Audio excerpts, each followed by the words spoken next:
guys! Welcome to my channel. This is Rono Disena TV Vlog. Ito po, bali latest update po para po sa Tatapan Station Terminal po. At huwag niyo pong kalimutan, i-follow nyo na po ang aking Facebook page, TikTok page, Instagram page. At i-subscribe nyo rin po ang aking YouTube channel ko po. At i-follow nyo na rin po ang aking Twitter page ko po. Hindi lang pong station terminal po ang itatayo po dito sa Tatapan po, ay pati na rin po ang dito po. Pero marami po mga kabahayan po ay maapektuhan po. Tara po, let's go po.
Bali nilipot po natin yung ano po, pero yung Robinson po ay talagang maapektuhan po, pero yung Tatapan Center po ay maapektuhan kaya po dahil po sa pagtatayo po ng station po ng North-South Commuter Railway Terminal po.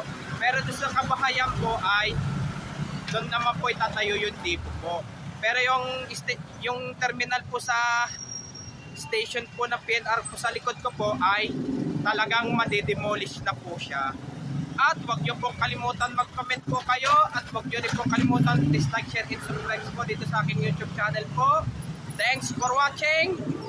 God bless to all po, and advance Merry Christmas po sa inyo lahat po. Yung mga bago pa lang po kayo sa aking YouTube channel po, huwag nyo pong kalimutan pindutin po yung bell po